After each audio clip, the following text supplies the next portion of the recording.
রাজধানীর উত্তরায় milestone school and কলেজের একটি ভবনে বিধ্বস্ত হয় বাংলাদেশ বিমান বাহিনীর একটি প্রশিক্ষণ বিমান।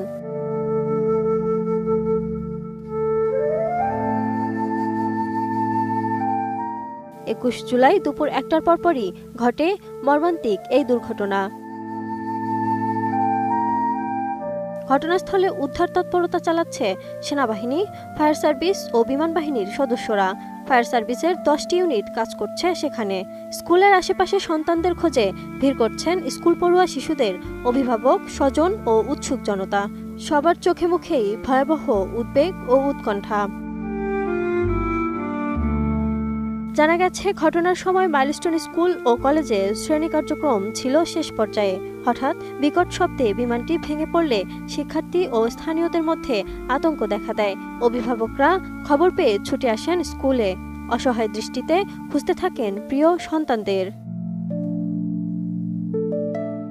বিমানে আগুন লাগার বিষয়ে মাইলস্টোন কলেজে প্রত্যক্ষদর্শীরা বলছেন, স্কুলের দোতলা ভবনের প্রবেশ মুখে বিমানটি বিধ্বস্ত হয়। তখন স্কুল ছুটি হয়ে গেছে, কিছু শিক্ষার্থী বের হয়ে গেছে, তারপরেও অনেকেই ভেতরে ছিল।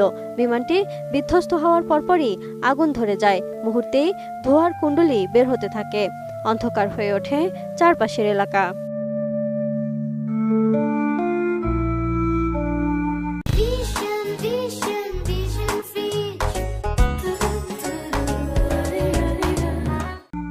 দুর্ঘটনাটি নিয়ে মাইলস্টোন স্কুল অ্যান্ড কলেজের জনসংযোগ কর্মকর্তা জানান, বিমানটি একটি ভবনের গেটে আছড়ে পড়ে, যেটি একাডেমিক ভবন। সেখানে স্কুলের বাচ্চাদের ক্লাস চলছিল। যেসব অভিভাবকদের একাধিক বাচ্চা স্কুলে পড়তো, তাদের কোনো এক সন্তানকে বের করে আনতে পারলেও সুস্থভাবে বের করে আনতে পারেননি অন্য আরেক সন্তানকে।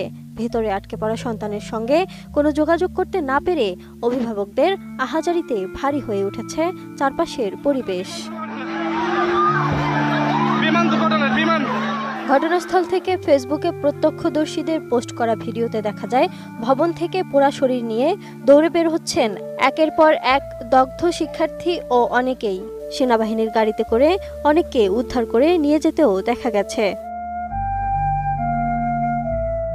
এদিকে জাতীয় বার্ন ও প্লাস্টিক সার্জারি ইনস্টিটিউটের আবাসিক সার্জন জানান, বিমান বিধ্বস্তের ঘটনায় নারী ও শিশুসহ অন্তত ২৭ জন দগ্ধ অবস্থায় তাদের কাছে চিকিৎসাধীন রয়েছে। তাদের মধ্যে বেশিরভাগই শিক্ষার্থী। সেখানে সবার অবস্থাই আশঙ্কাজনক বলেও জানান তিনি।